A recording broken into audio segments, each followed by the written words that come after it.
of this video is to introduce you to the formulas for a drained sample of soil to find the stresses and strains. So, if I were to draw our element of soil,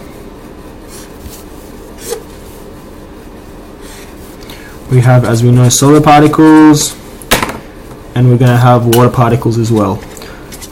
Unlike the undrained case, this sample is now free to drain, so the excess pore water pressures would escape, and we would just have a normal pore water pressure with no excess pore water pressure. So this is a drained sample, and there is no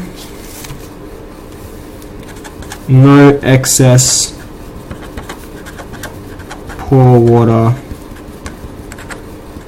pressure, which is the exact opposite of an undrained case where we do have pore water pressure.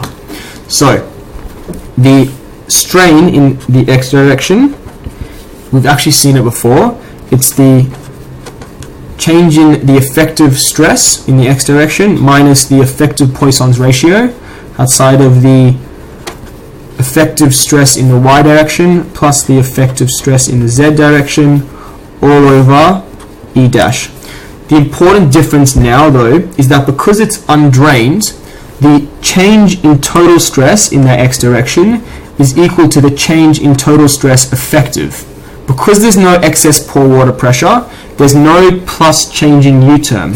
That equals 0, which means that any change in the x direction is immediately equal to the change in the effective x. So that's different to our total stress, to our undrained example. So when we did the effective stress, so when we were looking at undrained effective stress, we had to find this mean change in stress, which was equal to the pore water stress, and then we subtracted that from the total stress.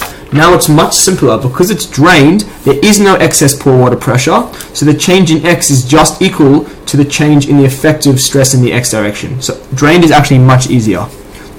And once again, we have V dash, which is the effective Poisson's ratio, and E dash, which is the effective elastic modulus. There's no such thing as doing an undrained analysis for a drained sample. It's impossible. You can only ever do an effective analysis for a drained sample. As you could imagine, we have the same thing. We're changing EY is changing Y dash minus V dash, change in X dash plus change in Z dash. These are all effective.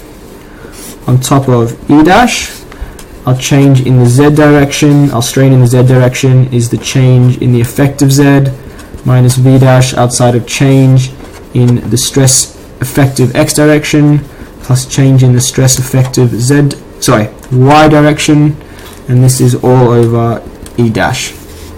So that is how you find the strains in the X, Y, and Z direction. It's the exact same formula for the effective stress for the undrained case, except now the change in stress in the X total stress is equal to the change in effective stress.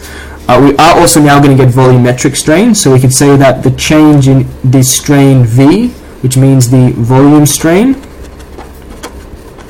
is just equal to all the components, so the strain in the X direction plus the strain in the Y direction plus the strain in the Z direction, which we can also write as 3 outside of 1 minus 2V dash outside of sigma M dash all over E dash. And we're going to see in the next video, we're going to do an example where either method will give us the same answer.